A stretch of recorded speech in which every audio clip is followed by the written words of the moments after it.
হেমলতার শরীর ভীষণ খারাপ লাগছে। তিনি দুর্বল কণ্ঠে বলেন, এত বুঝো যখন নিজেকে সামলাতে পারবে, বাড়ি ফিরে যাও। আন্টি, আমার বেঁচে থাকতে কষ্ট হবে। পদ্মজার সাথে যা হয়েছে তারপরও সে বেঁচে আছে, আর এইটুকু তুমি মানিয়ে নিতে পারবে না? লিখন আর কথা খুঁজে পেল না, আহত মন নিয়ে উঠে দাঁড়ালো। হেমলতা দাঁড়াতে বললেন, ভীষণ ক্লান্ত লাগছে। তবুও হেঁটে এগিয়ে আসেন, লিখনের সামনে এসে দাঁড়ান, বললেন, নিজেকে শক্ত করো, অনেক দূর চলা বাকি। কারো জন্য কারো জীবন থেমে থাকে না, ভাগ্যে যা থাকে তাই হয়। সব যেহেতু আয়োজন হয়ে গেছে, আর ভেবে লাভ নেই। তবে কবুল বলার এক মুহূর্ত আগেও যদি বলে, পদ্মজার তোমাকে চাই, আমি সব কিছু ভেঙে চুরে তোমার বাড়ি নিয়ে যাব ওকে।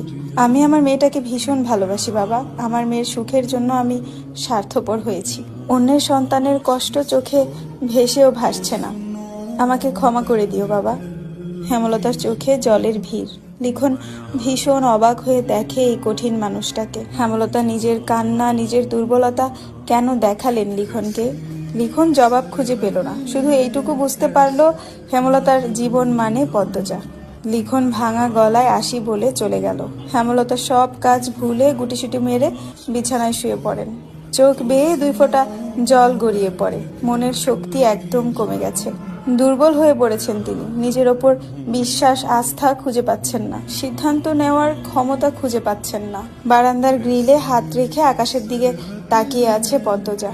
তার পরনে শাড়ি রয়ে গেছে। আকাশের বুকে থালার মতো একখানা চাঁদ। চাঁদের আলোয় চারদিক ঝিকমিক করছে। চারপাশ থেকে ভেসে আসছে ঝিঝি পোকার ডাক। খুব সুন্দর দৃশ্য।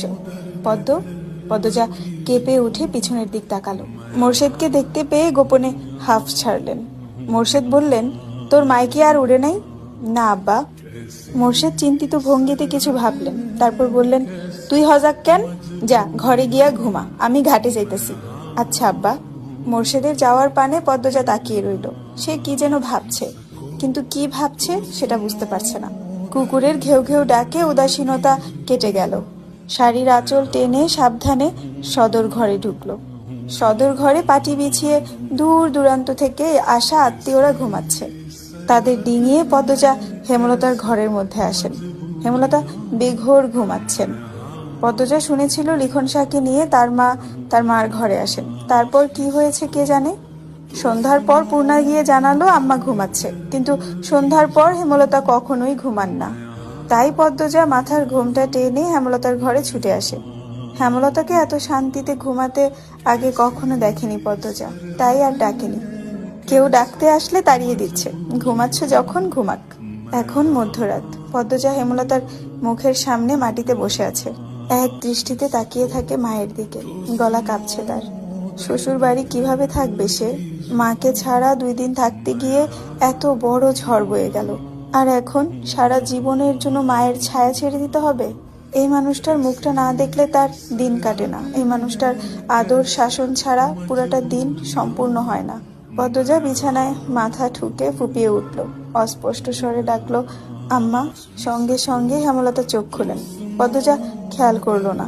সে কাঁদতে কাঁদতে চাপা স্বরে বলছে, তোমাকে ছাড়া কেমনে থাকবো আম্মা? বিয়ে করাটা কি খুব দরকার ছিল? ছিল। পদ্মজা চমকে উঠে মাথা তুলে তাকালো। গলার স্বর আগের অবস্থায় রেখে বলল, কেন আম্মা? সব জানতে নেই মা। পদ্মজা মাথা নত করে নাক টানে। হেমলতা বললেন, বিয়ে হতেই হবে। বর বদল হলে সমস্যা নেই। তোর কি কাউকে পছন্দ আছে? হেমলতার প্রশ্নে পদ্মজা বিব্রত হয়ে উঠল।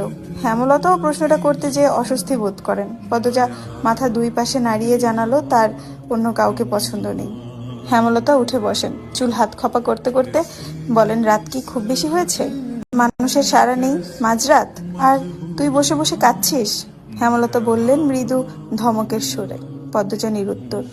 হেমলতা জানলা দিয়ে উঁকি দিয়ে জানলার বাইরে দেখলেন। চাঁদের আলোয় চারিদিক উজ্জ্বল। চাঁদের আলো গলে গলে ঘরের মেঝেতে পড়ছে। জ্যোৎস্না রাত। তিনি বিছানা থেকে নামতে নামতে পদ্মজাকে তাড়া দেন। শাড়ি পাল্টে সালোয়ার কামিজ পরে নে।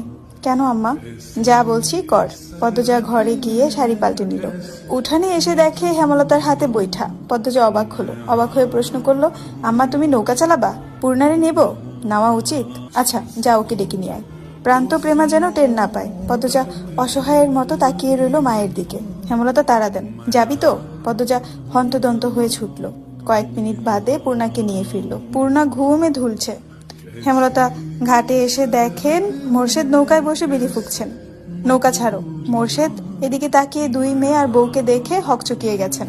তার মধ্যে হেমলতা যেভাবে বললেন নৌকা ছাড়ো, আরো বেশি ভরকে গেলেন। চোখ বড় বড় করে প্রশ্ন করলেন, কেন, কিতা হইছে?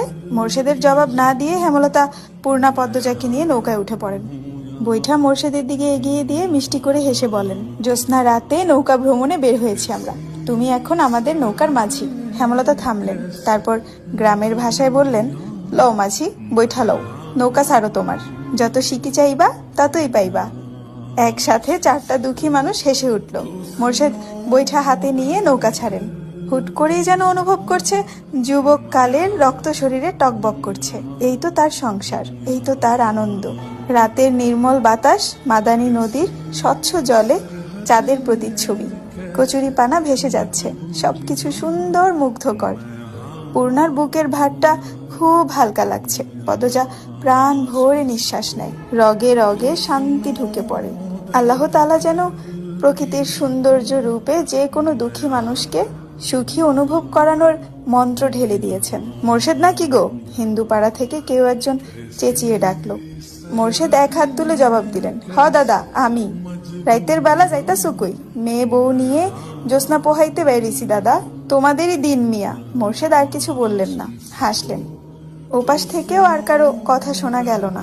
নৌকা আটপাড়া ছেড়ে হাওরে ঢুকে পড়েছে। চারপাশের বাতাস শাসা করছে, গায়ের কাপড়গুলো উড়ছে। হেমলতা দুই মেয়ের মাঝে এসে বসেন। তিনি চাদর নিয়ে এসেছেন। দুই মেয়েকে দুই হাতে জড়িয়ে ধরে চাদর দিয়ে ঢেকে দেন। বাতাসে চাদর উড়ে আরো আওয়াজ তুলছে। চাঁদটা একদম মাথার উপর, তাদের সাথে সাথে ঘুরছে। মোর্শেদ মনের সুখে গান ধরলেন, লোকে বলে বলে রে ঘর বাড়ি ভালা নাই আমার, কি ঘর বানাইমু আমি, কি ঘর বানাইমু আমি শূন্যের মাঝার। লোকে বলে বলে রে ঘর বাড়ি ভালা নাই আমার, ভালা কইরা ঘর বানায়া কদিন থাকমু আর, হায়রে কদিন থাকমু আর। আয়না দিয়া চাইয়া দেখি, আয়না দিয়া চাইয়া দেখি পাকনা চলা আমার। লোকে বলে বলে রে ঘর বাড়ি ভালা নাই আমার, ও লোকে বলে বলে রে ঘর বাড়ি ভালা নাই আমার।